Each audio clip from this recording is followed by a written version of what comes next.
Prions ensemble.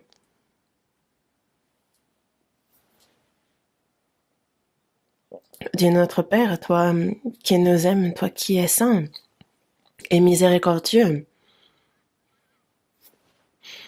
nous étions éloignés de toi et étions perdus dans nos péchés, mais tu es venu nous trouver. Par nos mauvaises œuvres, nous étions ennemis de toi, mais c'est Jésus qui, sur la croix, offert en victime expiatoire, nous a réconciliés avec toi, Dieu, nous a donné la vie éternelle et l'espérance glorieuse de pouvoir entrer dans ton royaume éternel. Pour cette grande grâce, nous te remercions. À cette heure, nous qui avons reçu le salut par cette grande grâce du Seigneur, sommes réunis devant toi, Dieu, pour louer ta grâce, Seigneur, pour apprendre ta parole. Et merci pour la communion que tu nous accordes. À cette heure encore, Seigneur, tu es parmi nous et c'est ta grâce, ta main miséricordieuse qui nous soutient. Nous y croyons et nous te remercions. Tes églises dans toute la Corée, tes églises dans le monde entier, il y a tous les frères et sœurs qui gardent leur foi et qui prêchent ton évangile. Garde-les dans la chair et dans l'esprit. Sois avec eux, Seigneur. Et que cette grande grâce que tu nous as donnée, nous puissions l'annoncer et que de nombreuses âmes soient guidées devant toi, Seigneur, et que ton œuvre du salut s'accomplisse grandement à ceux qui sont malades, à nos frères et sœurs qui souffrent, accorde-leur la santé, que le reste de leur vie puisse être vécu pour ta volonté, pour ta gloire, qu'ils puissent servir ton Église, donne-leur l'occasion aussi de faire le service. En ton temps, tu nous donnes la parole dont nous avons besoin et tu nous enseignes la voie à suivre, Seigneur. À cette heure encore, nous te demandons ta parole de vérité. Nous sommes encore bien trop faibles et ne savons pas encore comment il nous convient d'agir. Il nous arrive encore trop souvent de suivre les pensées de notre chair, mais que par ta parole, Seigneur, tu nous renouvelles, que tu nous sanctifies, que tu nous perfectionnes et que le reste de notre vie, nous puissions vivre comme il se doit en tant que tes enfants. Mais nous te demandons pour cela de nous guider. Parmi nous, qu'aucun ne se perde devant toi. Pour cela, que ta grâce, que ta parole, que ta main puissante puisse nous soutenir toujours davantage. À cette heure, toutes choses, nous les remettons dans le Saint-Esprit, dans c'est lui qui nous guide et nous avons prié du Seigneur Jésus qui nous aime. Amen. Cherchons dans la Bible l'Évangile selon Jean.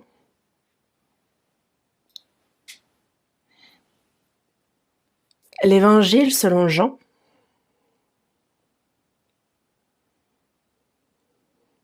L'Évangile selon Jean, chapitre 10, du verset 14 au verset 16. Du verset 14 au verset 16, je vais lire.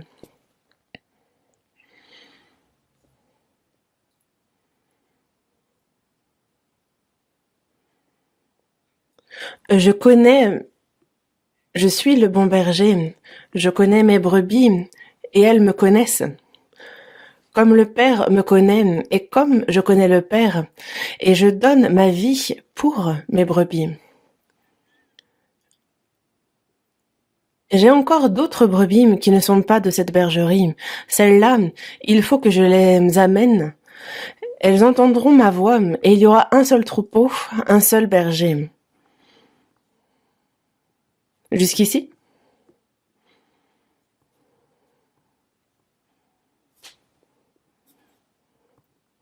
Et la pandémie de la COVID-19, en fait, touche à sa fin, il semblerait.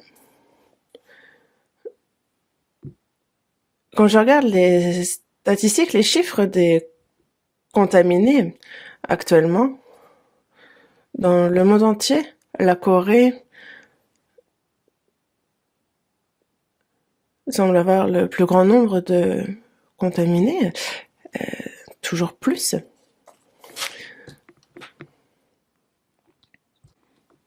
Plus même que les États-Unis, je pense qu'on a atteint un pic.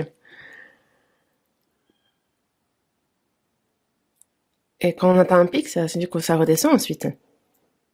Aux États-Unis aussi, on était à des centaines de milliers de personnes par jour quand ça atteindait des pics. Mais on regarde les statistiques actuelles, on est à 30 000, 50 000. Et nous, on est justement à 38 000, 50 000. Et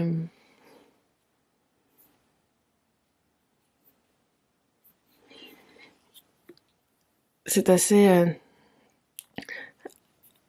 ingérable aussi. Et donc désormais, en fait, on fait aussi le confinement à la maison. On a aussi les soins qui sont procurés dans les hôpitaux de proximité. Il y a ceux pour qui souffrent gravement de la grippe et ceux pour qui ça se passe en grande incidence. Mais justement, on se dit, tiens, est-ce qu'on n'en verrait pas le bout de cette pandémie? On voit aussi, justement, en fait, que ce soit parmi les familles, on a aussi des prédicateurs qui sont testés positifs et qui sont confinés actuellement. Donc, on reste prudent. Il faudrait bien passer ce pic. Mais pourquoi ce genre de choses arrivent? Ça, il faut que nous le sachions. Nous, c'est à travers la Bible. Il nous est bien dit, quand vous verrez ces choses arriver, sachez que le Fils de l'homme est à la porte, qu'il est proche. Quel genre de choses? On voit une nation qui s'élève contre une nation, un royaume contre un royaume, des guerres. On entend des bruits de guerre.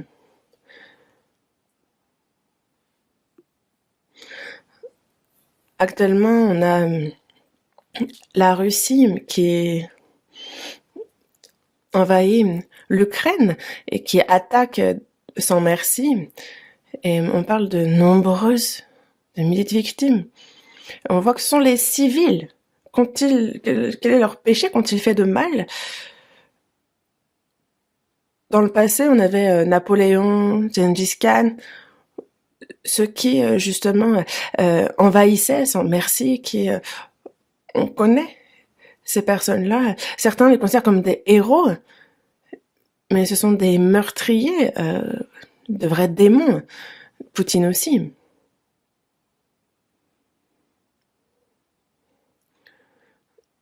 Il y a de nombreux pays dans le monde entier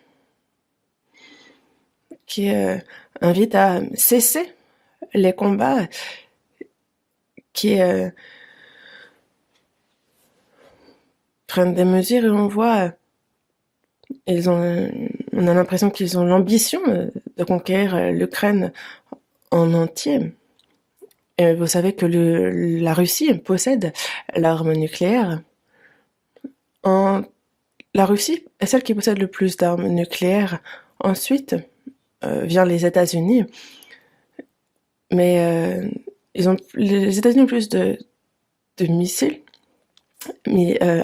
nucléaires. Mais on voit que et c'est surtout en termes aussi de l'arme la plus terrifiante, le sous-marin nucléaire. Quand je regarde les anciennes statistiques, la Russie est celle qui en possède le plus, même si je ne sais pas actuellement. Mais ce qui est certain, c'est que dans Ézéchiel, chapitre 38, chapitre 39, on nous parle de la dernière guerre. On nous parle de Roche, qui désigne la Russie. En anglais, donc RES, Roche. Mais chaque Moscou, Tubal. Juste à côté de l'Ukraine, on a la Biélorussie.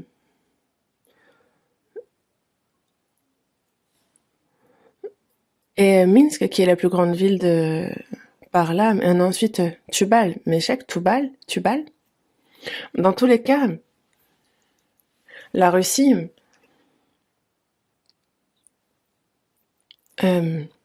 envahit l'Ukraine et c'est Dieu qui je pense, nous montre justement aussi comment est-ce que la Russie envahira Israël à la toute fin. Et c'est pour cela que, justement, comme ça a été aussi annoncé, en fait, il a donné l'ordre justement de se préparer, si nécessaire, à utiliser l'arme nucléaire. Les États-Unis donc et l'Europe n'ont pas envie d'intervenir directement dans cette guerre. Pour quelle raison? Justement, en fait, par crainte, justement, il y a ce risque qu'une troisième guerre mondiale éclate et qu'elle soit nucléaire. Mais dans tous les cas, cette dernière guerre nous prend au nez. Il y a ce risque, ça il nous faut le savoir. Et pour nous, chrétiens, c'est un signe qu'il nous montre, justement parce qu'il y aura donc un royaume contre un royaume, il y aura en divers lieux des famines, des tremblements de terre, des pestes.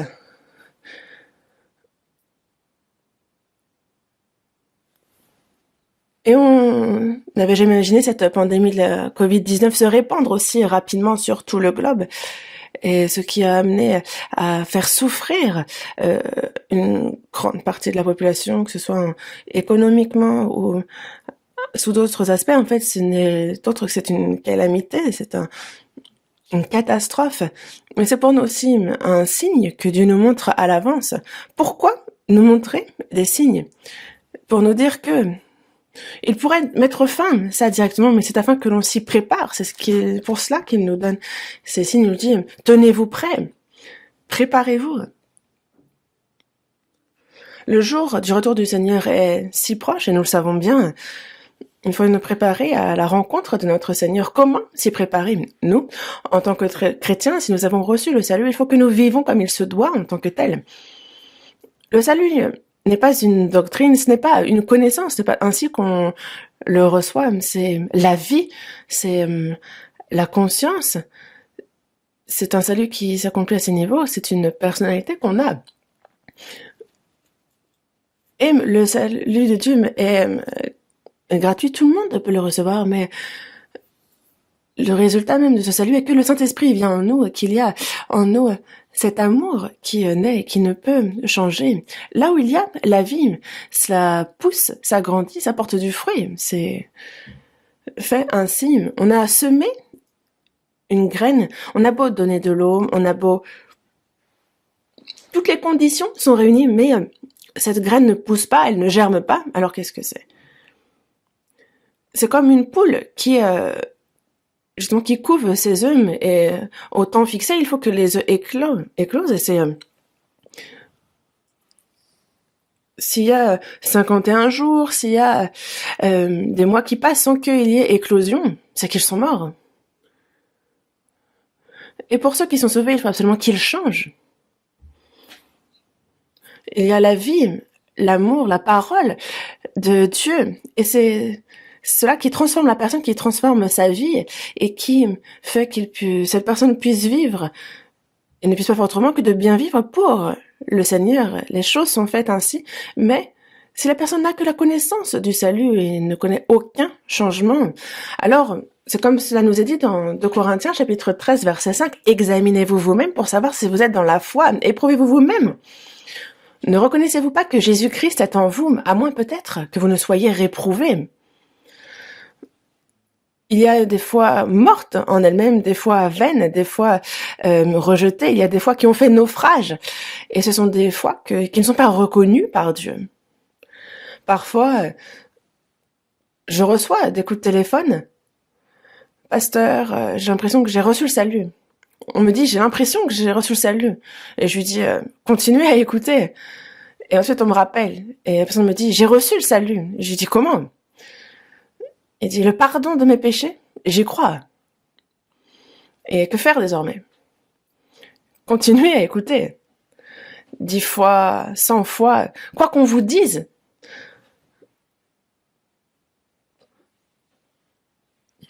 Jusqu'à ce qu'il y ait une foi inébranlable, écoutez, encore et encore. Et quand on a cette foi, il y a forcément du changement. Quelles que soient les persécutions, les épreuves, on ne les craint plus. Et en tant qu'enfant de Dieu, alors on peut vivre comme il se doit. Et c'est comme ça que je réponds Une personne qui a reçu le salut va forcément changer. Donc, lorsque le Seigneur va revenir, il va venir chercher ceux qui sont véritablement sauvés. Il vient chercher les fruits. Non pas seulement ceux qui sont sauvés, mais il vient chercher aussi les fruits. On voit, on met le grain dans le grenier et on met la paille, l'ivraie, on la jette et on la brûle, comme il nous l'a dit. Suis-je vraiment sauvé? Suis-je vraiment enfant de Dieu? Est-ce que mon cœur, est-ce que ma vie est en accord avec une vie de chrétien? Il faut s'examiner. Et il nous est bien dit d'examiner notre foi. Quand on est atteint de la Covid, en fait, on tousse, on a de la fièvre, on a des symptômes. Enfin, il y a des choses bizarres. Et des fois, on vérifie si c'est juste une grippe passagère ou est-ce que c'est bien la Covid. Et même si ce n'est pas ça, parfois, on fait des examens médicaux, n'est-ce pas? Et nous, c'est par la parole qu'il nous faut examiner notre foi. L'assurance du salut aussi, on l'a par la parole. Et après le salut, la vie du chrétien, il faut qu'on la vive en accord avec la parole aussi. Que dans notre cœur, que dans notre vie, il faut que cela corresponde à la Bible. Et Dieu, il faut que ce soit une foi reconnue par lui. Et comment examiner sa propre foi? C'est par la parole. Quelqu'un qui est sauvé, il y en a des preuves, plusieurs, quand on est véritablement sauvé. Et c'est pour cela que nous, il nous faut examiner, nous assurer de notre foi, il nous faut vivre comme il se doit en tant que sauvés. Veillez donc, puisque vous ne savez pas quel jour votre Seigneur viendra. Il y a beaucoup de versets comme celui-ci, n'est-ce pas? Et donc, veillez. Donc, en tant que chrétien, vivez comme tel. Réveille-toi, toi qui dors, relève-toi d'entre les morts. C'est écrit dans Éphésiens chapitre 5, verset 14. Ceux qui sont sauvés, mais il y a ceux qui dorment, pourtant. Moi aussi, quand je dors, je fais de beaux rêves, mais je fais aussi des rêves complètement loufoques et que j'aimerais ne pas faire d'ailleurs. Après, je me réveille et c'est pas un problème, enfin, c'est terminé, mais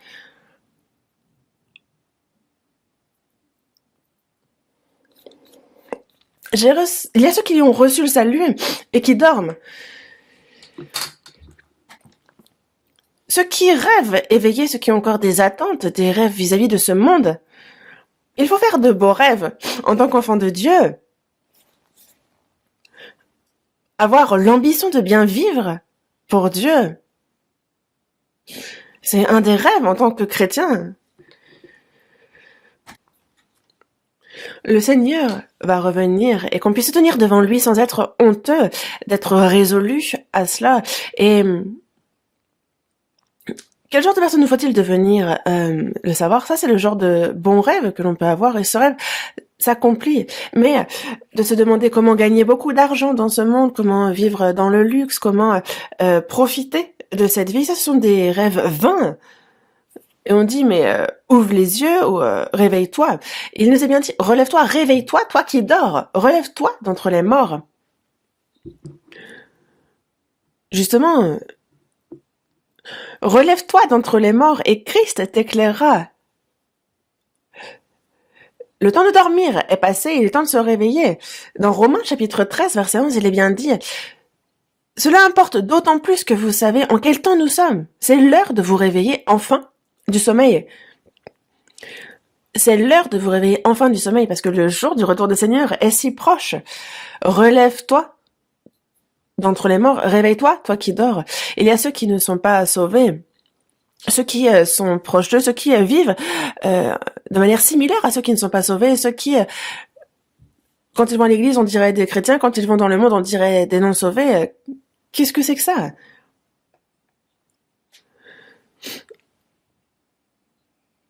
Des fois, on a l'impression que cette personne est un oiseau, des fois on a l'impression que c'est une chauve-souris. Non, C'est pour ça il faut que nous, ce soit clair, précis, en tant que chrétiens, que notre vie, que notre cœur soit vraiment clairement séparé du monde. Dans Jean chapitre 15, Jésus dit bien que vous n'êtes pas du monde. Je vous ai choisi du milieu du monde. Notre corps vit dans ce monde, mais nous n'appartenons pas à ce monde-là, nous n'en faisons pas partie.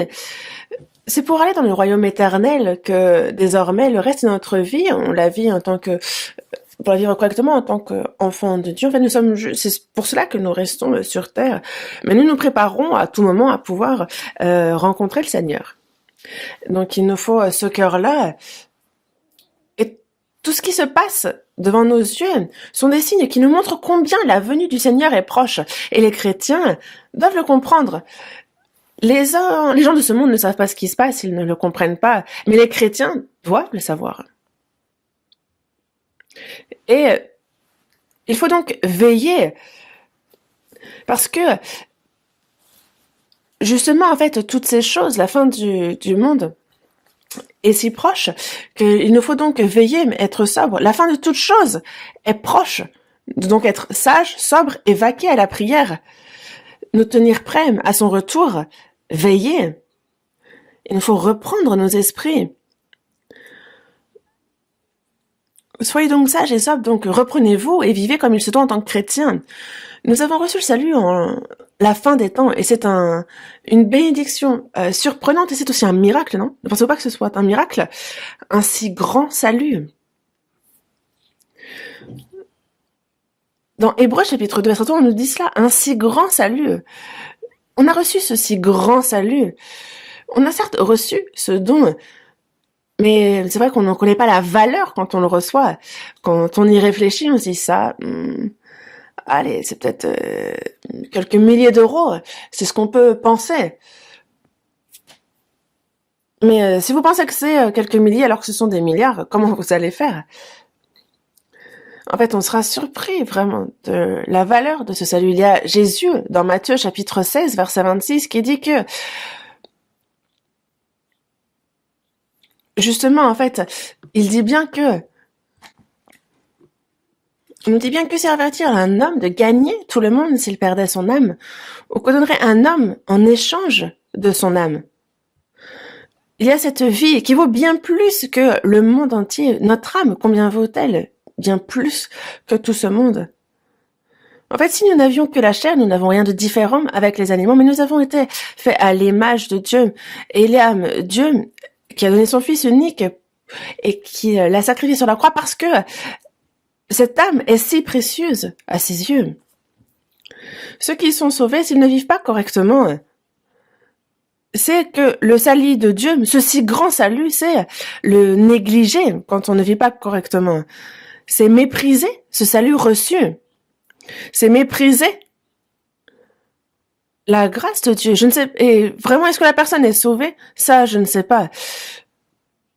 Et comme notre salut personnel est très précieux, le salut des autres âmes est aussi très très précieux. Et de compris, pour eux, on fait l'effort pour qu'ils puissent être sauvés aussi. Et c'est pour cela qu'on sacrifie beaucoup de choses. En fait, on n'épargne rien pour le salut des autres, même s'il faut donner tous nos biens. Si ça permet à quelqu'un de recevoir le salut, alors nous, on s'en réjouit. Est-ce qu'on peut acheter à prix d'argent l'âme de quelqu'un? Non, s'il n'y a pas on ne peut pas être sauvé si ce n'est pas le Fils de Dieu qui mourrait.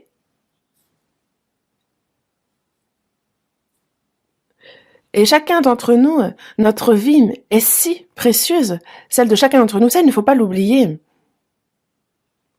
Et c'est pour ça que désormais, en cette nouvelle année, c'est vrai, malgré les difficultés, on évangélise avec zèle. Et partout où il y a des églises, en fait, on voit l'évangile qui est prêché. Et on voit que justement, en fait, c'est ceux qui sont premièrement sauvés qui évangélisent. C'est une vraie preuve qu'ils sont sauvés.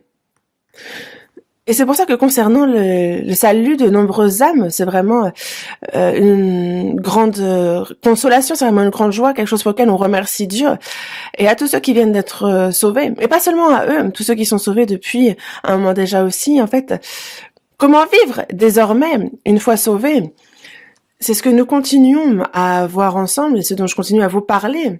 Et c'est pour ça que la première des choses dans la vie du chrétien, la première des choses très importantes, c'est de demeurer dans le Seigneur, je vous le disais. On l'a vu dans Jean chapitre 15. Déjà, vous êtes purs à cause de la parole que je vous ai annoncée. Demeurez en moi et je demeurerai en vous. Et si vous demeurez en moi, vous porterez beaucoup de fruits. Et il nous dit de demeurer en lui. Il y a ce verset. Et donc, en quoi cela consiste de demeurer en lui? Et c'est ce dont je continue de vous parler, n'est-ce pas? Et c'est vrai que ça peut, on peut avoir l'impression que ça se répète, mais c'est important de continuer à écouter pour justement que cette parole se grave réellement dans notre cœur. Et comment faire justement si on veut que quelque chose soit cloué quelque part, il faut frapper fort. Parce que sinon, en fait, on peut le perdre. Il faut vraiment que ce clou soit bien enfoncé. Comme ça, il ne tombe pas, il ne blesse personne. Et c'est pareil pour la parole de Dieu. Il faut que ce soit un clou fermement enfoncé dans notre cœur. Et c'est pour ça, en fait, est-ce qu'un coup de marteau suffit à enfoncer profondément un clou? Non. C'est pareil pour apprendre un mot en anglais, en fait. Est-ce que vous arrivez à le mémoriser en ne le disant qu'une seule fois? On le lit encore et encore. On le répète. On le mémorise et de peur de l'oublier, en fait, on répète encore et encore. Et après, justement, en fait, on est habitué juste à ce mot. Parce que si on l'apprend juste une fois, ce n'est pas bénéfique. Il faut constamment l'écouter, le répéter pour que vraiment on s'en souvienne et que ça se grave en nous. Et connaître beaucoup de choses, ce n'est pas ça qui est important, mais c'est d'avoir des paroles qui sont importantes, même si ce n'est que quelques-unes, et qu'elles soient gravées dans notre cœur. Alors vraiment, quand en plus on la pratique dans notre vie, c'est là la puissance de la parole. Parce que on voit déjà dans Hébreux chapitre 1 verset 3 que c'est par justement il soutient toute chose par sa parole puissante. Il fait la purification des péchés, il s'assied à la droite de sa majesté. C'est sa parole qui soutient toute sa création, c'est sa parole qui nous sauve et qui nous tient aussi dans la vie de foi. Et c'est pour ça que je continue de vous parler de en quoi ça consiste de demeurer et vivre dans le Seigneur. Mais je vais continuer aujourd'hui dans Jean, chapitre 10, du verset 14 au verset 16. Jean chapitre 16 nous parle de Jésus qui est le bon berger. J'ai abordé ce thème rapidement un instant la fois précédente, mais avant d'être sauvés, nous étions errants, mais sauvés, nous sommes retournés justement dans les bras de notre berger. Ceux qui ne sont pas sauvés sont éloignés de Dieu et sont errants, perdus. Et ils deviennent vraiment la proie des prédateurs, des bêtes sauvages. Et nous aussi, nous étions des brebis errantes. Dans Ésaïe, chapitre 53, verset 6, nous étions tous errants comme des brebis. Chacun suivait sa propre voie. Ça, on suivait chacun, on allait où bon nous semblait. Comme c'est écrit dans Ésaïe, chapitre 53, verset 6, chacun suivait sa propre voie. Et si on continue jusqu'au bout de cette voie, c'est quoi? C'est l'enfer qui nous attend. Mais désormais, nous ne sommes plus des brebis errantes, mais nous sommes retournés dans les bras de du berger, de notre gardien. Et il est notre bon berger. Et c'est pour ça que Jésus nous dit dans le verset 14, chapitre 10, verset 14, « Je suis le bon berger, je connais mes brebis et elles me connaissent. » Le berger et les brebis se connaissent.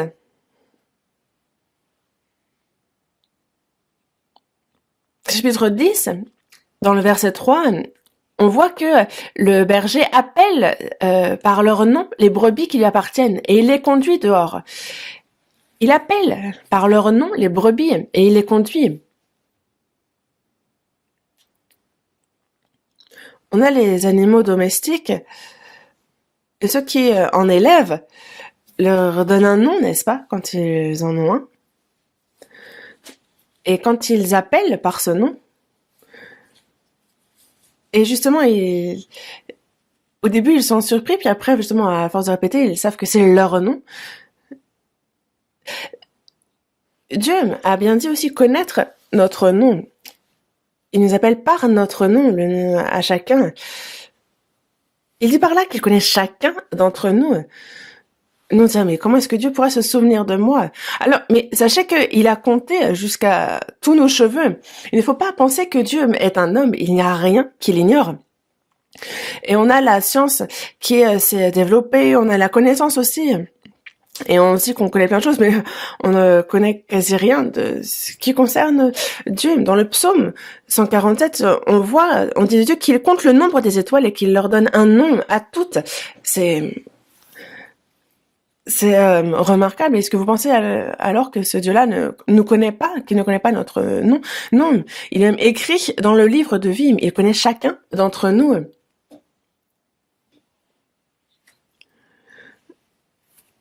Il ne nous laisse pas tranquilles non plus, il ne nous laisse pas le temps d'avaler notre salive. Il a sans cesse ses regards sur nous. Il nous garde comme la prunelle de ses yeux, il nous protège à l'ombre de ses ailes. En fait, il compte les cheveux de notre tête. Mais nous, est-ce que Dieu me connaît? Et en cachette, faire des mauvaises choses et se préoccuper, est-ce que Dieu me voit ou pas? Regardez Jonas qui... justement, en fait, qui doit aller prêcher à Ninive, mais sur le bateau, en fait, il s'est dit, lui, il a pris la direction de Tarsis pour fuir, et il s'est pensé que Dieu ne l'avait pas vu, mais il a été jeté dans l'eau, il a été avalé par un grand poisson. Et on le voit dans la Genèse, dans la création, en fait, Dieu avait déjà préparé les grands poissons pour celui qui avalerait Jonas. Il a fait les animaux de la mer, les poissons, et il a fait aussi les grands poissons, parce que s'il faut avaler Jonas, il faut qu'il y en ait de gros poissons. Et on est dit, c'est vraiment pour ce moment-là qu'il les a créés, parce que dès qu'il est tombé à l'eau, il a été avalé par ce grand poisson. Et voyez combien Dieu nous connaît. Et même si la parole dit ceci ou cela, il y a ceux qui disent non, la parole c'est la parole, mais moi je vais faire comme bon me semble. Alors que la parole nous dit bien que Dieu se charge de tout, pour notre esprit, pour notre chair. Mais il y a ceux qui, même s'ils écoutent la parole, en fait, ils veulent vivre à leur manière, comme bon leur semble. Mais il y a alors les promesses de Dieu qui ne peuvent pas s'accomplir. Parce que Dieu, lui, tient toujours, quoi qu'il arrive, ses promesses. Et s'il ne tient pas ses promesses, ce n'est jamais arrivé.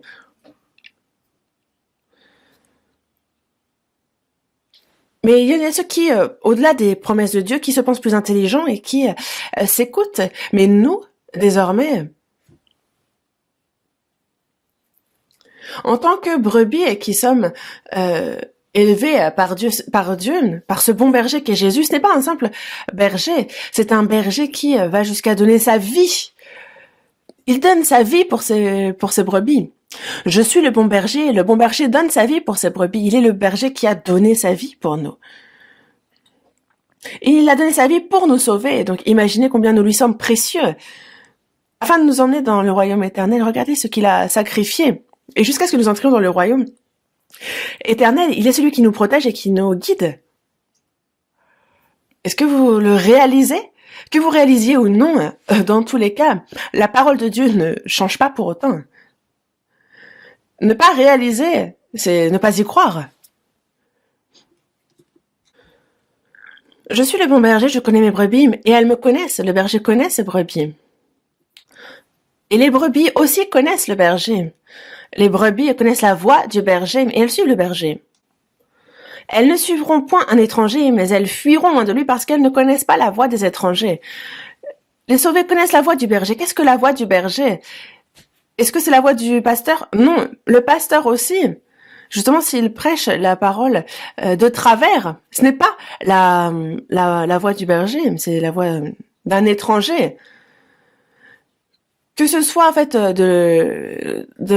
avec un bon orateur, que ce soit philosophique, littéraire, psychologique, moral, ça non, peu importe. Ce n'est pas ce qu'importe si c'est pas.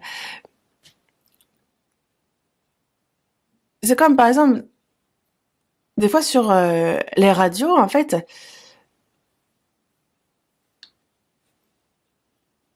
Justement, la radio, en fait, telles que ce soit les informations, les actualités, que ce soit quelques programmes, quel que soit son contenu, en fait, il faut que ce soit diffusé sur les ondes clairement. Et la personne qui parle,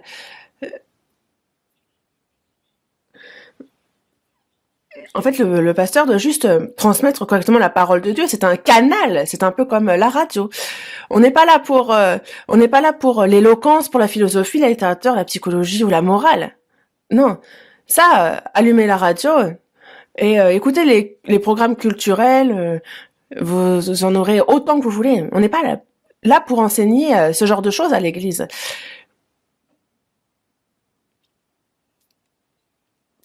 C'est comme un cuisinier. Il y a les ingrédients, toutes sortes d'ingrédients, mais on peut pas manger tout et n'importe quoi. En fait, il faut bien cuisiner certaines choses. Il y a ce que les enfants peuvent manger, ce qui convient aux personnes âgées, ceux qui sont plus faibles, les plats qui sont bons pour la santé.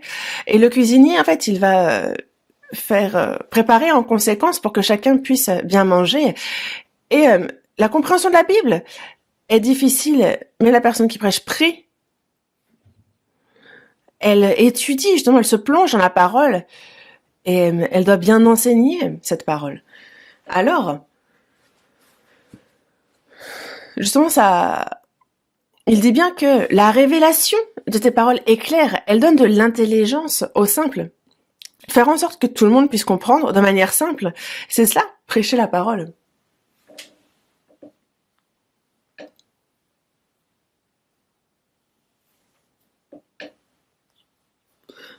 Dans le verset 15, « Comme le Père me connaît et comme je connais le Père, je donne ma vie pour mes brebis. » Ce verset aussi est vraiment un verset surprenant. Comme le Père me connaît et comme je connais le Père, comme le Père vous m'a aimé et moi aussi je vous ai aimé, le Père me connaît et je connais le Père. Le berger connaît les brebis connaissent le berger. Connaître, c'est vraiment surprenant. Après s'être marié, désormais, on vit pendant un certain moment et on se connaît. L'époux connaît l'épouse et l'épouse son époux, et donc c'est une communion intime.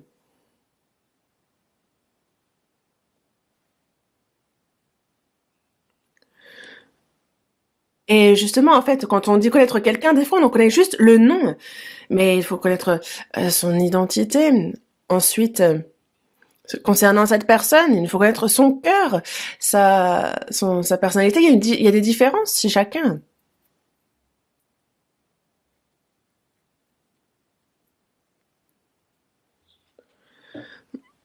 Et les hommes aussi sont proches les uns des autres. Et plus on est proche et plus on se connaît. Et plus on apprend à connaître quelqu'un, plus on voit qu'il y a du bon et du mauvais. Il peut y avoir justement plus, justement en fait, plus de négatif que de positif, mais quand on se rapproche, justement, on apprend à se respecter, à voir ce qu'il y a de bon chez la personne. Et parce que le Seigneur, lui, est parfait, c'est vraiment très important d'apprendre constamment et petit à petit à le connaître davantage. C'est pour ça que dans la seconde épître de Pierre, chapitre 3, verset 18, il est dit « Croissez dans la grâce et dans la connaissance de notre Seigneur et Sauveur Jésus-Christ. » Nous disons connaître le Seigneur, mais ça reviendrait à,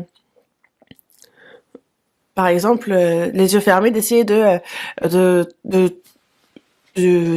voir qu'un éléphant est un éléphant. On touche la trompe, on se dit « Oh, ça ressemble à un tuyau. » On touche les membres et on dirait que c'est des piliers.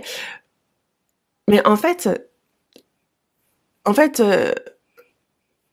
nous, en fait, on tâtonne un peu.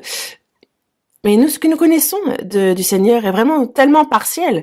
C'est pour ça que ça nous est dit dans 1 Corinthiens chapitre 13. Aujourd'hui, nous voyons, au moyen d'un miroir, en fait, d'une manière obscure, nous voyons en partie. Mais, justement, en fait, quand nous le verrons face à face, nous le connaîtrons comme on a été connu. Là, pour l'instant, c'est partiel, on ne le connaît qu'en partie, mais on apprend petit à petit à le connaître. Nous sommes en communion avec lui pour apprendre à le connaître. Et des fois, on demande, tu connais cette personne? Et tu dis non, pas trop. En fait, si on la connaît pas trop, la communion est difficile. Croyez en moi. Bon, comment je pourrais croire en toi? T'es qui? Connaître le nom de la personne, son identité, sa personnalité. On peut, plus on connaît la personne et plus on peut savoir si on peut lui faire confiance ou pas. On peut arriver à un certain, on se dit, ah, cette personne-là, on peut lui faire confiance. Et on peut lui confier des choses, on peut lui demander toutes sortes de choses aussi, sans douter, sans se sentir mal à l'aise. Et alors vraiment, c'est une communion forte qu'il y a. Mais est-ce que vous connaissez Dieu à ce point?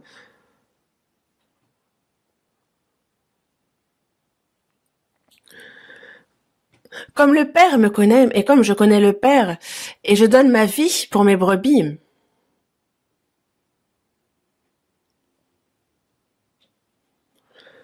Le Seigneur,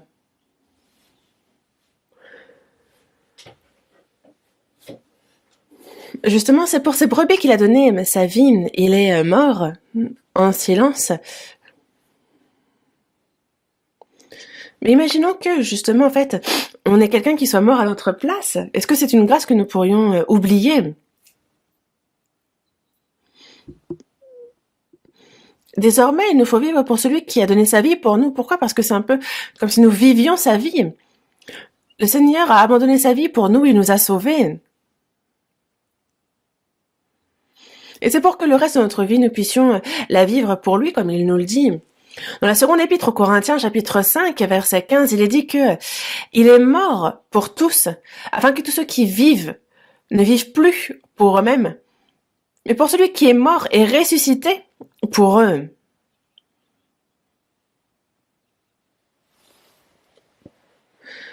Pourquoi Jésus est-il mort pour nous? Pourquoi nous avoir sauvés? Pour que désormais nous ne vivions plus le reste de notre vie pour nous-mêmes, mais pour celui qui est mort pour nous, celui qui est mort et ressuscité pour nous, qu'on ne vive plus pour nous-mêmes. Le Seigneur est mort pour nous, il nous a sauvés. Est-ce que c'est juste une histoire comme ça? Est-ce que c'est quelque chose que l'on retrouve dans les séries? C'est ça? Si on ne fait pas attention, nous-mêmes, en fait, on peut justement mépriser cette grâce, on peut se surestimer, mais il ne nous faut pas sous-estimer, mépriser le Seigneur et ce qu'il a fait. Dans le verset 16, « J'ai encore d'autres brebis mais qui ne sont pas de cette bergerie. Celles-là, il faut que je les amène. Elles entendront ma voix et il y aura un seul troupeau, un seul berger. » On parle de bergerie. On parle au départ justement du peuple d'Israël. Cet évangile a d'abord été prêché au peuple d'Israël. Un ange justement se présente à Marie, femme de Joseph, et l'ange dit à Joseph, l'enfant qu'elle a conçu vient du Saint-Esprit, elle enfantera un fils, et tu lui donneras le nom de Jésus. Et ce que Jésus signifie, c'est qu'il sauvera son peuple de ses péchés. Donc c'est le salut. Il sauvera son peuple. Son peuple, au début, c'est le peuple d'Israël. Elle est venue chez les siens, et les siens ne l'ont point reçue. Le peuple choisi par Dieu. C'est d'abord pour le peuple d'Israël qu'il est mort. Et pas seulement pour le peuple d'Israël. Mais cette bénédiction, pour le peuple d'Israël est au milieu de ce monde. Et en fait, il est dit d'être ses témoins jusqu'aux extrémités de la terre. C'est pour le monde entier, non pas seulement Israël, mais pour le monde entier, parce que il a tant aimé le monde qu'il a donné son Fils unique afin que quiconque croit en lui ne périsse point, mais qu'il ait la vie éternelle. Et c'est la volonté de Dieu que son évangile soit prêché jusqu'aux extrémités de la terre et que justement toute la terre soit sauvée. Mais il y a cette bergerie là où on garde les brebis, où le soir, justement, elles sont parquées et le berger ne dort pas. Mais même s'il s'endort, en fait, il garde la porte pour que personne ne puisse entrer dans l'enclos. Et il y a ces brebis qui ne sont pas encore dans la bergerie. Donc il y a d'abord, premièrement, les Juifs, puis le grec, puis donc on a les Juifs, les Grecs, la Samarie, Jérusalem, la Samarie, jusqu'aux extrémités de la terre. Et il y a en fait justement ces brebis qui ne sont pas dans la bergerie, donc les païens, cela désigne nous qui ne sommes pas juifs. Et je les conduirai, je les guiderai. Il faut que je les amène. Donc il les amènera, et il y aura un seul troupeau, un seul berger. Ceux qui sont sauvés parmi les Juifs, ceux qui sont sauvés parmi les païens ne formeront qu'un seul troupeau. Quel que soit le peuple dont on vient, que l'on soit libre, que l'on soit esclave, en fait, toutes ces conditions humaines, tous ces cadres que l'on donne seront... cela va au-delà de cela pour former un seul troupeau avec un seul berger. Et notre berger, c'est le Seigneur. Le pasteur n'est pas le berger. Il remplit ce rôle, mais on pourrait parler qu'il est... Justement, on le voit quand il s'adresse à Pierre, il lui dit « Paie mes brebis, paie mes agneaux. » C'est ces agneaux, c'est ces brebis. Il n'y a qu'un seul bon berger, et c'est Jésus. Ceux qui prêchent la parole sont ceux qui transmettent la parole du bon berger, ceux qui parlent à sa place pour lui. Comme ce porte-parole. Mais il n'y a qu'un seul bon berger, et c'est Jésus. Notre bon berger. Nous serons un seul troupeau, un seul berger. Le Seigneur, on ne le voit pas, mais il est parmi nous. Nous ne pouvons pas voir le Seigneur, mais nous pouvons entendre sa voix, n'est-ce pas? Et cette parole, c'est la voix du berger. Quoi d'autre?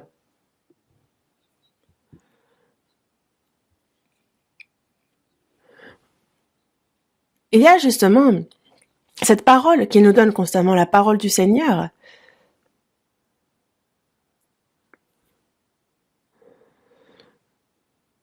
Et c'est pour ça que l'apôtre Paul a dit qu'il y a cette parole de Dieu que nous vous avons fait entendre, et vous l'avez reçue, non comme la parole des hommes, mais ainsi qu'elle est véritablement comme la parole de Dieu qui agit en vous et qui croyez. Cette parole que l'on transmet, ce n'est pas une parole d'homme, c'est la parole de Dieu. Et c'est ce qu'elle est véritablement. C'est cette parole de Dieu qui agit en vous qui croyez, pardon. Dans la première épître aux Thessaloniciens, chapitre 2, verset 13, c'est ce qu'il nous dit. Et le Seigneur est notre bon berger. Et ainsi, il nous nourrit, il nous protège, il nous guide. Et il nous faut être dans ce troupeau.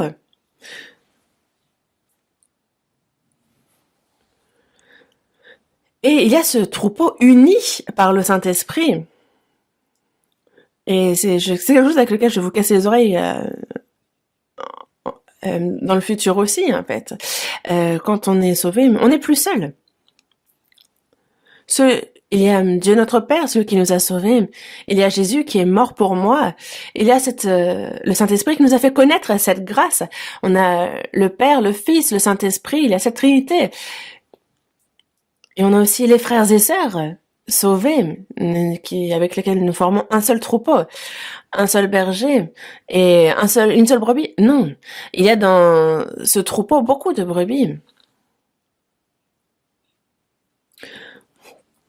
Et justement, il y aura un seul troupeau, un seul berger. Et ce troupeau, c'est l'Église en soi.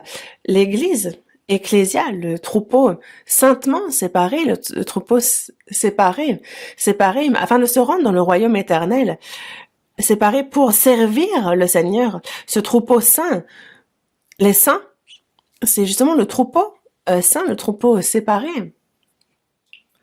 Et c'est pour ça que en quittant ce troupeau, on ne peut pas recevoir la protection, l'éducation, ne peut pas être guidé par le Seigneur. Il nous faut être attaché au troupeau. Premier épître de Pierre, chapitre 5, verset 8. À l'écran également. Premier épître de Pierre, chapitre 5, verset 8. Premier épître de Pierre, chapitre 5, verset 8. Soyez sobres, veillez. Votre adversaire, le diable, rôde comme un lion rugissant, cherchant qui il dévorera. Soyez sobres, veillez. Soyez sobres. Reprenez-vous, réveillez-vous, veillez. Veillez, votre adversaire, le diable. Le diable, Satan, donc l'adversaire, l'opposant à Dieu, lui qui a souhaité devenir comme Dieu et qui a été chassé de Dieu, donc Lucifer. Le Satan, l'ennemi, l'adversaire, l'enfer a été préparé justement pour le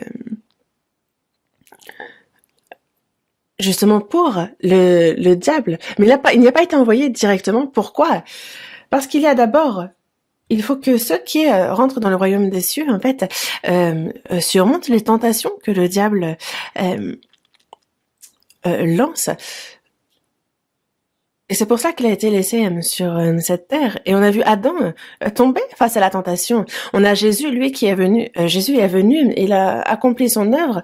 Mais ceux qui ne sont pas sauvés, on voit que le diable fait en sorte qu'ils ne le soient pas. On le voit on voit que justement, le diable fait tout qu'ils ne soient pas sauvés. C'est comme la graine, elle est semée. Et elle est semée sur, par exemple, le long du chemin, il y a aussi les oiseaux qui viennent.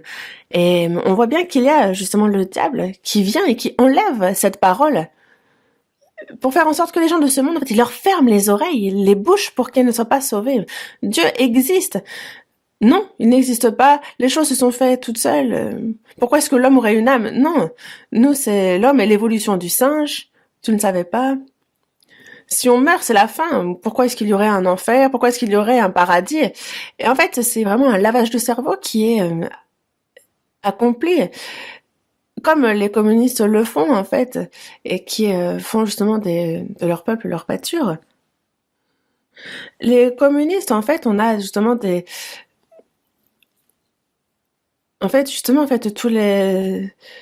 les habitants justement ont un lavage du cerveau et justement, est-ce que vous pensez que dans les pays communistes, le peuple est égal? Regardez par exemple la Russie. Après, 2 fois par an, j'avais l'occasion d'aller évangéliser à Moscou, en fait, justement. J'y allais constamment. Humainement parlant, c'est un pays où on n'a pas envie d'aller 2 fois. On a, on y va parce qu'on a de la peine pour justement les âmes. Mais donc il y a une minorité qui sont vraiment des oligarques et qui sont vraiment très très riches. Et par exemple, on en a qui, ça se compte en milliards.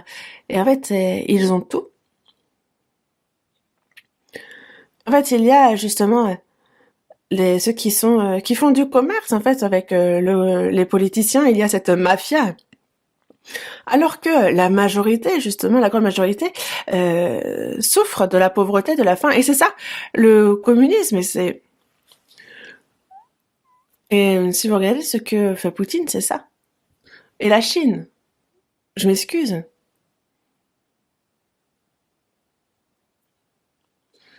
Est-ce que tout le monde vit bien, mange bien? Non, pas du tout.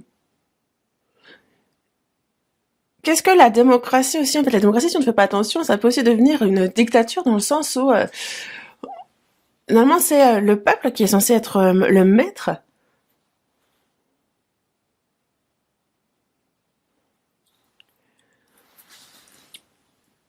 Mais justement, un dirigeant qui fait comme bon lui semble, c'est quoi? C'est de la dictature, quoi d'autre?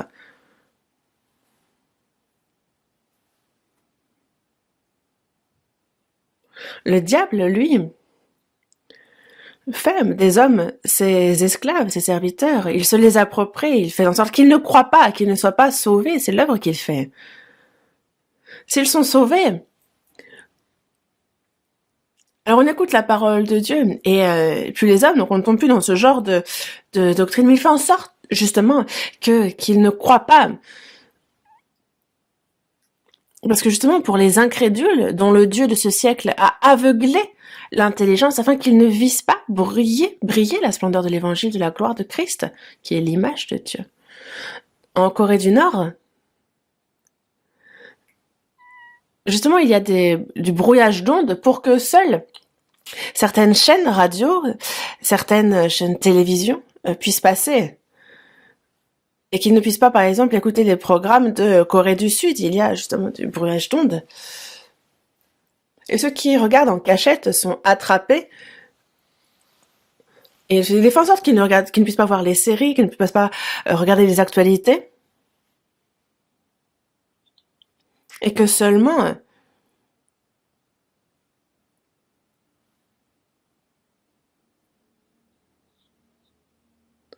justement, en fait, ils soient faits comme un peu comme mes esclaves, en fait. C'est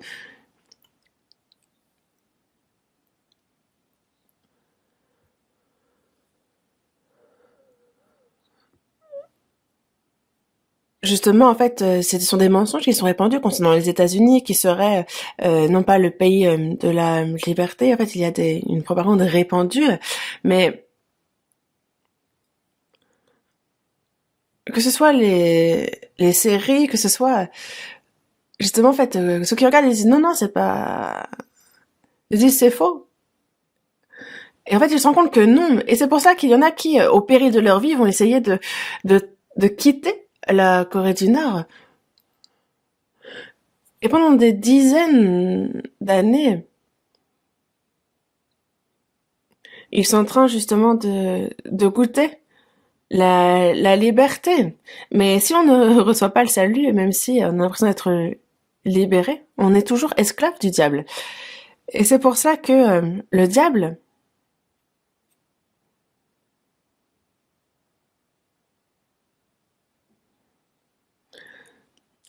il rôde comme un lion rugissant, cherchant qui il dévorera. Il fait en sorte que les non sauvés ne soient pas sauvés, et il ne peut pas prendre le salut des sauvés.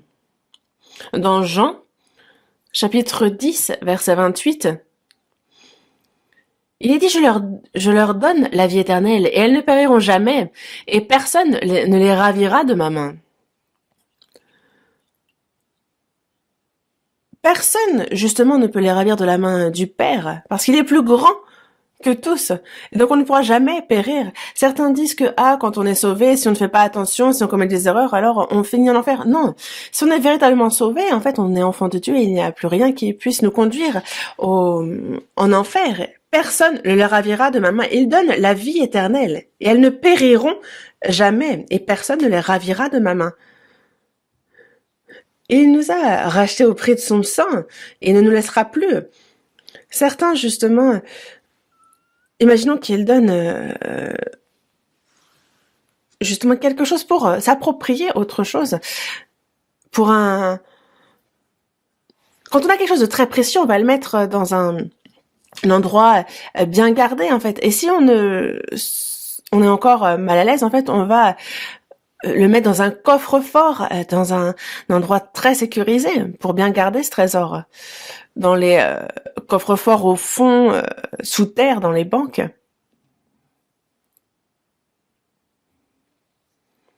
Il peut y avoir sur cette terre des bandits, des voleurs. Mais pour ce qui est de la vie des enfants de Dieu, le diable ne peut pas s'en saisir. Personne ne les ravira de ma main. Donc nous sommes dans la main du Seigneur et dans la main du Père. Donc il y a une double protection, une double sécurité. La vie que nous avons reçue est la vie éternelle. Et c'est donc vraiment, il y a tout un dispositif de sécurité pour qu'on ne perde pas cette vie.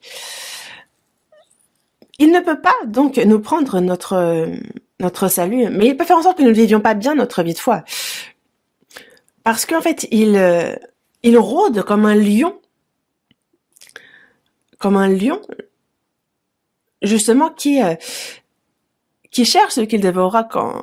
Si vous allez dans le parc de Serengeti en Afrique, vous avez les troupeaux de gnous, vous avez le bétail, et il y a des lions, des hyènes, des guépards qui sont autour et qui regardent quelle sera leur prochaine proie. Mais qui sera leur proie? Leurs proies sont ceux qui s'éloignent du troupeau. Et même les jeunes progénitures, lorsqu'elles sont dans le troupeau, elles sont en sécurité. Et il y a ceux qui cherchent justement à disperser le troupeau, parce que si on disperse le troupeau, alors il y a les plus faibles qui vont pouvoir être attrapés facilement. Vous l'avez déjà vu certainement. Mais votre adversaire, le diable, rôde comme un lion, rugissant, cherchant qui il dévorera. Comme un lion qui n'est affamé, qui cherche qui il va dévorer.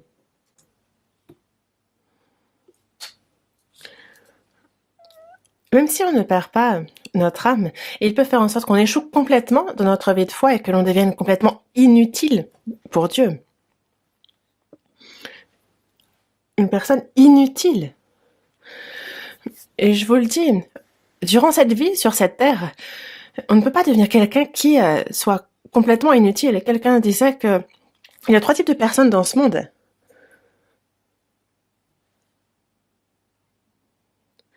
Ceux qui sont comme l'araignée. En fait, elle fait sa toile. Et justement, ce qui se prend dans sa toile, en fait, elle les lie. Et elle suce, justement, les sucs à l'intérieur. Et il y a aussi ceux qui sont comme les fourmis. La fourmi, elle, en fait, elle mange ce qu'elle gagne. En fait, elle est très, très, très ailée. En Afrique, il y a justement les fourmis qui sont toutes petites, mais elles font des maisons de 3 mètres. Et c'est bien plus surprenant que l'homme qui construit le Empire State Building. C'est une fourmi qui fait ça. Et justement, en fait, elle, avec la terre, avec sa salive, en fait, elle assemble jusqu'à 3 mètres, en fait, cette fourmilière. Et c'est vraiment, justement, très surprenant, même scientifiquement, en fait. Il est bien dit d'aller vers la fourmi, pour ceux qui sont paresseux, de considérer ses voies et de devenir sage, parce qu'elle n'a ni chef, ni inspecteur, ni maître, mais elle est vraiment zélée. Et justement, elle est zélée, elle mange ce qu'elle gagne, sans nuire à autrui, sans donner à autrui non plus. Et ensuite, on a l'abeille. Et moi, quand j'étais pasteur dans une église de province, justement, en fait, j'avais aussi des ruches, 1 ou 2, je sais plus. Mais c'est très intéressant. Les abeilles, elles sont zélées, mais on se rend pas compte à quel point les abeilles sont vraiment fidèles. On a la reine, on a les abeilles ouvrières. Et en fait, justement, en fait, qu'elles dorment ou qu'elles veillent, en fait, elles sont super zélées, en fait, elles travaillent tant qu'elles vivent quelques mois. Et donc, il y a le miel qu'on récupère et que l'homme mange. Elle travaille jusqu'à sa mort pour aider, pour donner aux autres. Donc on a les 3 types de personnes dans ce monde. L'araignée, celle qui va essayer de prendre à autrui par tous les moyens et qui vit pour détourner des autres. Il y a la fourmi, celle qui travaille et qui mange le fruit de son travail. Elle est gentille, mais elle n'aide personne. Elle n'apporte rien aux autres, en fait, justement. Donc, des gens qui sont comme la fourmi. Ni bon ni mauvais, en fait. Ça, c'est à moi, ça, c'est à toi, en fait. Bon, c'est pas une mauvaise chose. Mais s'il n'y a que ce genre de personnes, en fait, ça n'apporte rien aux autres. Mais il y a celles qui se sacrifient et qui aident autrui, ceux qui sont comme l'abeille. Les chrétiens doivent être comme l'abeille.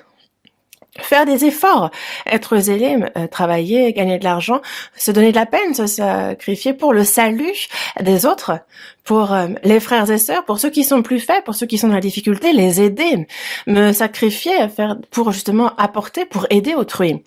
C'est là le chrétien. Le chrétien ne peut pas devenir comme l'araignée.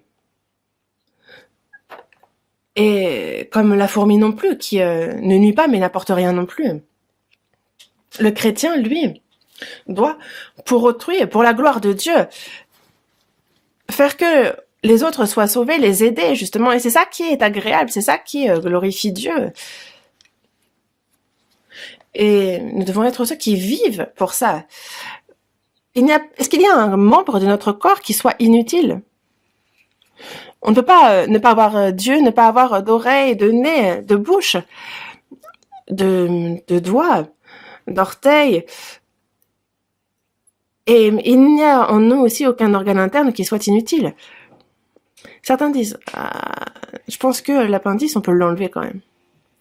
Moi aussi, en fait, j'ai eu des problèmes avec l'appendice et donc j'ai dû l'ôter. Mais on a besoin de tout. Ceux qui n'ont pas d'appendice, justement, ne peuvent pas devenir astronautes. Ils ne peuvent pas aller dans l'univers. C'est parce qu'on en a besoin. On a bel et bien besoin. Dans tous les cas, dans notre corps, tout ce qui s'y trouve est là parce que c'est nécessaire, afin de faire, justement, que ce corps fasse ce que la tête ordonne. On ne peut pas vivre sa vie de foi seul. Le Seigneur œuvre, il agit, et il le fait à travers nous, il le fait à travers le troupeau.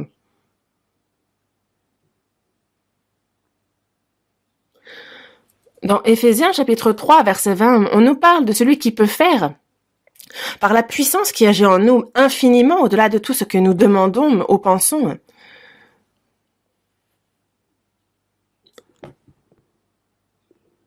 Moi, je ne peux pas, mais nous pouvons. Dieu aussi. C'est à travers le troupeau qu'il œuvre. Vous le saviez?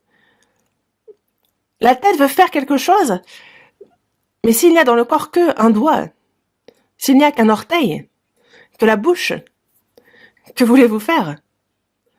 Il faut que tout soit normalement présent. Et nous, en fait, chacun d'entre nous, en fait, nous sommes des êtres qui ne peuvent pas ne pas être là, nous pouvons nous passer de personne dans l'église. Et on ne peut pas être quelqu'un qu'il soit là ou qu'il soit pas là, qui ne change rien. Ceux qui disent, oh, moi, que je sois là ou pas, ça change rien. Non! Il n'y a personne qui soit comme ça. Il est dans ce monde. S'il y a quelqu'un qui soit inutile dans ce monde, on me dit, pars vite. Je m'excuse, mais comment est-ce qu'alors, d'autant plus, les chrétiens pourraient-ils devenir inutiles aux yeux de Dieu? Comment est-ce que il pourrait y avoir une telle contradiction? Et nous aussi, si on a quelque chose d'inutile parmi nos objets, on le met vite à la poubelle. Nous avons ce dont nous avons besoin qui nous est utile. De nos jours, les maisons sont plus étroites et est-ce qu'on accumule les déchets pour autant? Non, ce qui n'a pas d'utilité, en fait, il vaut bien mieux les jeter au plus vite. Est-ce qu'il y a des êtres qui soient inutiles aux yeux de Dieu? Réfléchissez-y. Moi, devant Dieu, me suis-je utile? En quoi? Dieu sait très bien.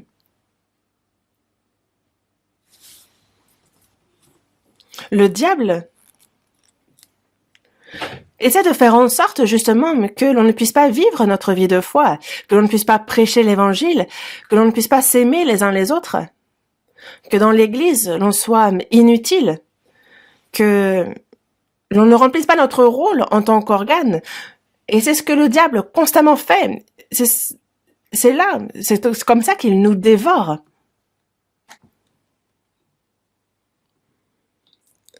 Il nous dit bien donc de soyez sobre, veillez, parce que le diable, on ne peut pas être utilisé par lui.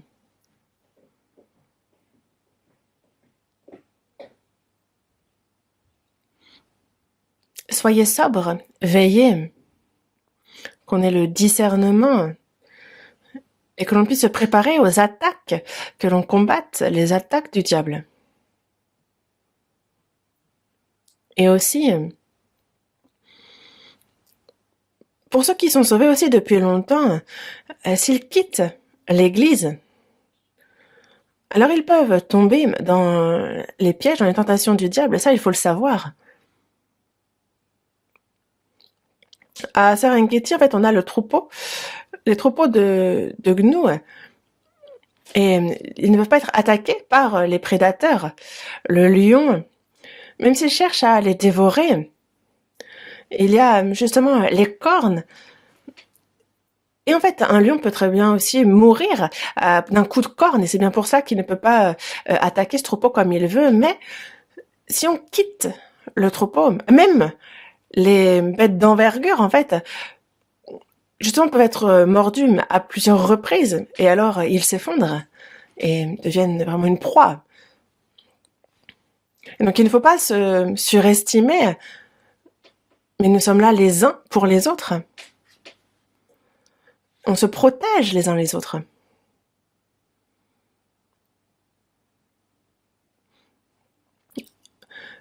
On ne peut pas être justement non plus alimenté des grâces divines si on quitte le troupeau. Parce que nous avons tout reçu de sa plénitude et grâce pour grâce quand nous sommes dans le Seigneur. C'est dans le Seigneur qu'il y a cette plénitude, grâce pour grâce. Il y a ces grâces en abondance, toutes les choses divines dont il nous nourrit.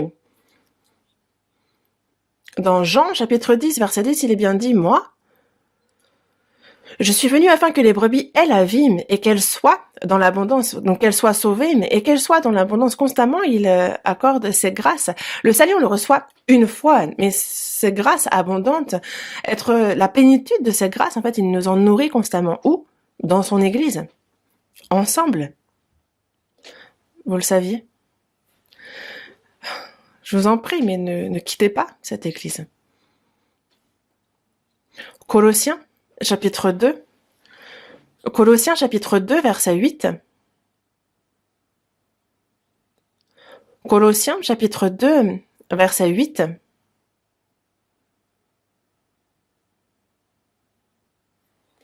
Colossiens, chapitre 2, verset 8. Pour ceux qui n'arrivent pas à chercher rapidement, c'est à l'écran. Colossiens, chapitre 2, verset 8. Prenez garde que personne ne fasse de vous sa proie par la philosophie et par une vaine tromperie, s'appuyant sur la tradition des hommes, sur les rudiments du monde, et non sur Christ. L'église de Colosse avait en son sein ceux qui enseignent de fausses doctrines. Donc il y a la philosophie, les vaines tromperies, il y a les traditions. Certaines personnes, en fait, c'est la philosophie, c'est la littérature, le côté littéraire, c'est le côté psychologique. Est-ce qu'il y a un enseignement meilleur que celui de la Bible? Pourquoi avoir besoin de ces choses-là? La philosophie, une vaine tromperie.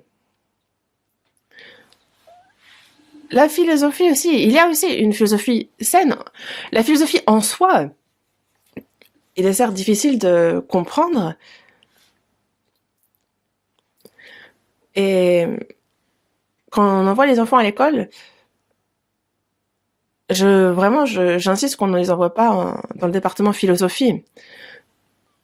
Moi, quand j'étais en école de théologie, en fait, on avait un professeur de philosophie. Et lui-même parlait de ce qu'il ne connaissait pas.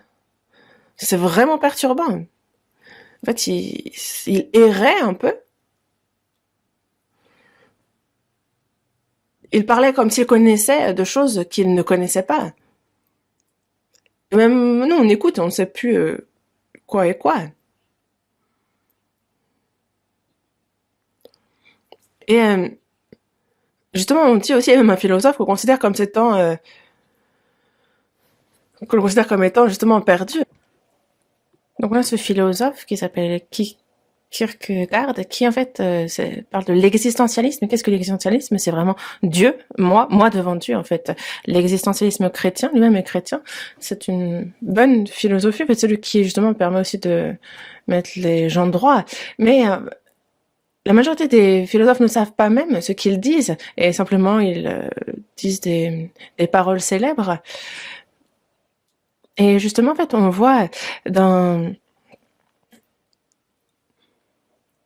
Éphésiens aussi que on nous parle des philosophes, justement, à Athènes, les stoïciens, et donc des débats avec ces philosophes aussi. Les philosophes aiment la nouveauté, ce qui est nouveau. Et on dit bien d'eux qu'ils ne parlent pas. Ils ont les oreilles tournées toujours vers ce qui est nouveau.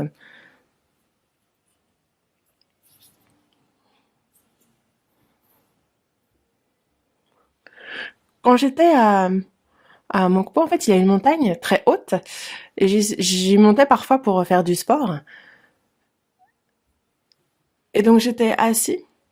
Et en fait, il y avait justement quelqu'un qui disait un peu le sort des gens. Et en fait, la personne elle-même, en fait, elle était là dans le sentier de la montagne à dire la bonne aventure pour les autres. Et on se dit, mais elle dit la bonne aventure pour les autres. Et pour elle, pourquoi est-ce qu'elle mène cette vie? Elle mène cette vie-là. Et dans l'Église, on a justement ces philosophies, on a ces vaines tromperies qui entrent. Et il y a ceux qui apprécient en plus ces choses-là, qui aiment par exemple le stoïcisme, qui aiment la philosophie. L'apôtre Paul, dans Actes, a bien enseigné. Mais le fait que ça n'ait pas porté plus de fruits que là, c'est que y a les philosophes qui s'imaginent que c'est une autre doctrine, une autre philosophie parmi les autres.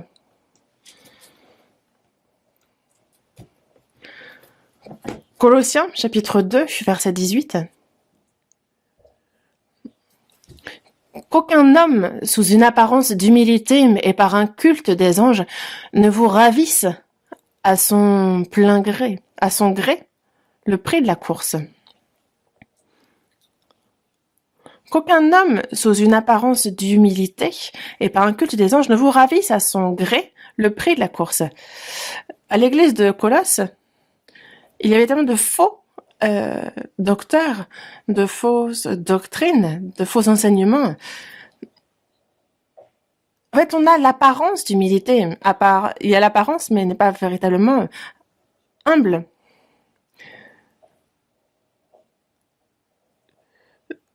Comment peut-on prier, justement, devant ce Dieu qui est si saint? Comment pourrions-nous communier avec lui qui est si saint? Comment il faut le faire à travers les anges? Il y a par exemple ce genre de doctrine, et c'est pour ça que il rendait culte aux anges. Ça a vu le jour, ce culte rendu aux anges. Est-ce que c'est là l'humilité? Nous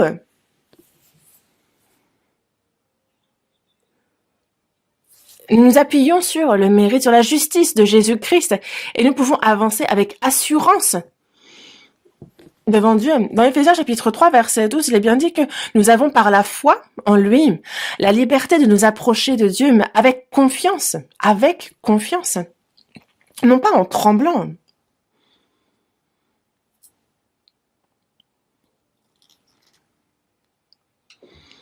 Dans la première épître à Timothée, chapitre 2, verset 5, il dit qu'il y a un seul Dieu et aussi un seul médiateur entre Dieu et les hommes, Jésus-Christ, homme. Jésus est Dieu. Et il est venu dans un corps charnel afin de mourir pour nous sur la croix. Mais que disent les catholiques? Les catholiques,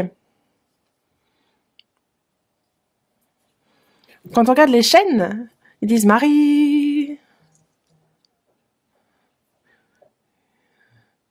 toi qui es une femme sainte, bénie et précieuse.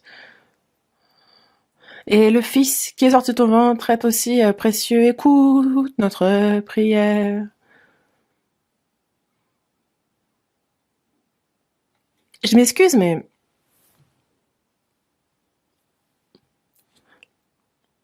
qu'est-ce qu'il raconte? Ils se sont désolés de prier directement à Jésus. Et donc ils prient Marie, qui elle-même transmettra cette prière à Jésus. Comment est-ce que nous pourrions directement devant prier Jésus? Mais est-ce que vous avez vu ça écrit quelque part dans la Bible? Et si Marie demande quelque chose à Jésus, qu'est-ce qui va se passer? Non. Dans Jean chapitre 2, on voit qu'ils ont été invités aux noces et il y a le vin qui est venu à manquer. Et Marie dit à Jésus, il n'y a plus de vin, il n'y a pas quelque chose que tu puisses faire? Et Jésus, qu'a-t-il répondu? Femme, qu'y a-t-il entre moi et toi? Il dit à sa mère, femme. Ça, c'est pas que nous, comme on le pense. Nous, par exemple, c'est pas comme nous si on dit à notre mère, femme. Non, c'est pas ainsi.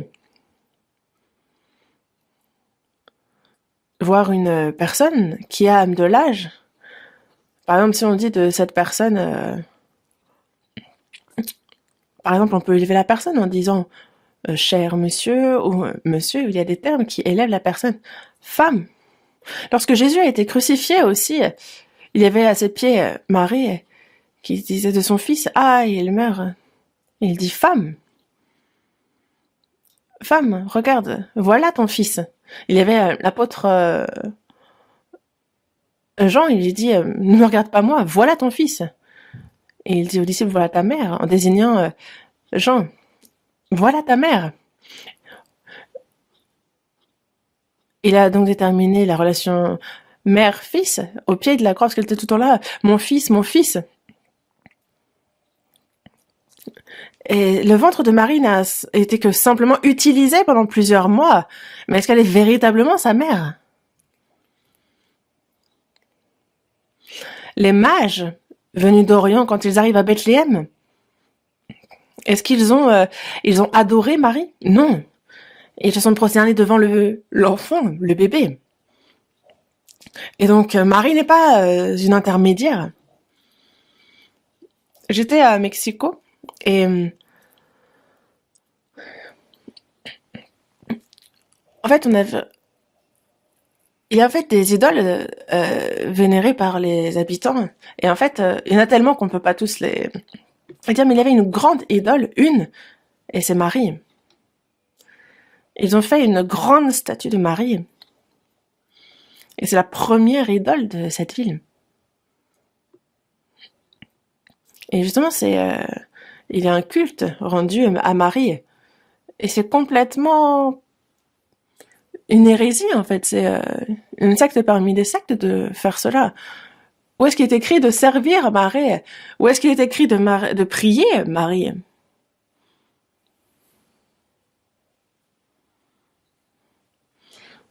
Prier à travers les anges.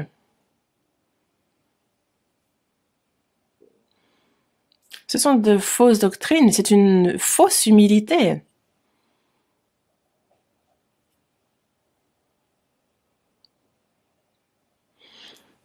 Et c'est vraiment une grave erreur, une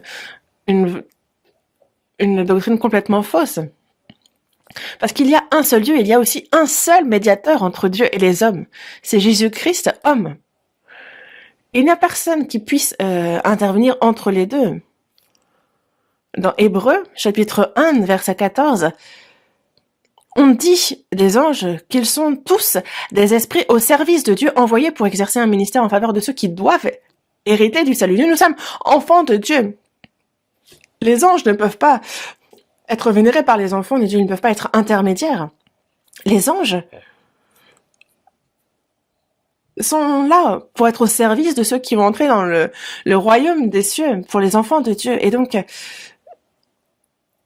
et les anges sont là pour nous servir.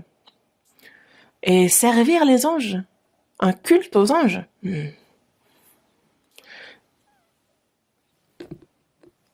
Je ne sais pas s'il existe encore des églises qui disent qu'il faut servir les anges, mais en fait, il y a tellement d'autres doctrines farfelues un peu partout que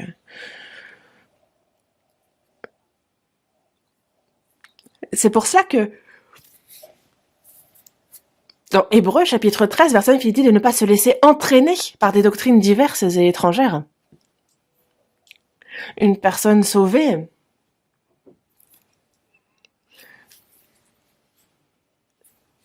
il y a ces doctrines diverses et étrangères qui entrent pour faire tomber, pour faire échouer les sauvés. Et dans Galates, chapitre 2, verset 4, on nous parle de ces faux frères qui s'étaient furtivement introduits et glissés parmi nous. Ceux qui ne sont pas sauvés et qui font semblant d'être sauvés, qui frères, sœurs. Ah. Quand j'étais dans la province du Cholla, il y a longtemps, il y avait une sœur. Elle faisait des témoignages, mais extraordinaires, vraiment. Wow. Et le sacrifice qu'elle faisait d'elle-même pour le service, wow. Et tout le monde disait, quelle foi pour cette sœur, elle a vraiment une sacrée foi. Et plus tard, on s'est rendu compte que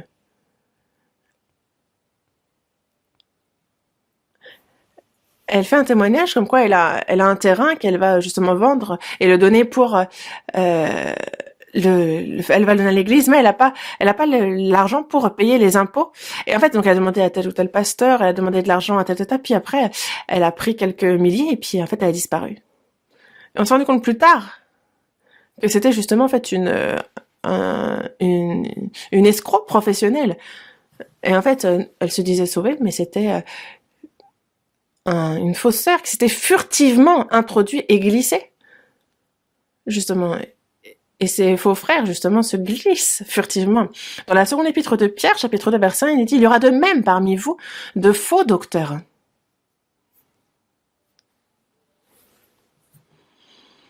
qui furtivement s'introduisent, se glissent parmi nous et enseignent de fausses doctrines, qui font semblant d'être des frères, des sœurs, et qui enseignent des choses fausses. Et c'est pour ça que l'apôtre Paul dit bien aussi, dans la seconde épître aux Corinthiens, que il faut être prudent vis-à-vis de ces fausses doctrines. Nous, il faut justement persévérer dans l'enseignement qui est dans l'Église. On ne peut pas vivre seul notre vie de foi. Seul, on ne peut pas être nourri de la grâce du Seigneur, on ne peut pas grandir dans la foi, on ne peut pas être guidé par le Saint-Esprit, on ne peut pas prêcher l'Évangile non plus, on ne peut pas non plus servir le Seigneur seul. Ça ne marche pas, je vous dis. Nous, c'est ensemble. Et désormais, avec le Seigneur, il nous a liés les uns aux autres, nous sommes un. Ça, il faut le savoir avec certitude. Je m'arrête ici pour aujourd'hui. Et plus on est jeune dans la foi, plus il faut s'attacher à l'Église. S'attacher fermement à l'Église. Écouter la parole et vivre en obéissant dans le silence. Prions. Dieu notre Père, toi qui es miséricordieux, en cette fin des temps, tu nous as sauvés et tu agis avec le Seigneur. Tu nous guides et c'est à travers ce troupeau, à travers ce corps dont nous sommes membres, que tu nous donnes tes grâces et que tu nous alimentes de toutes les choses divines et spirituelles dont nous avons besoin. Toi que nous puissions servir le Seigneur qui est notre tête, notre chef, que nous puissions obéir et vivre pour ton œuvre et que tu sois glorifié. Merci pour cette grâce que tu nous accordes. Que, Seigneur, en tant que membre du corps dont tu es la tête, que nous puissions bien nous charger du rôle qui nous incombe et soutiens-nous par ton esprit que nous évangélisions jusqu'au jour de ton retour. Garde-nous, guide-nous. Qu'aucun parmi nous ne quitte ce troupeau saint. Seigneur, retiens chacun. Nous avons prié au nom du Seigneur Jésus. Amen.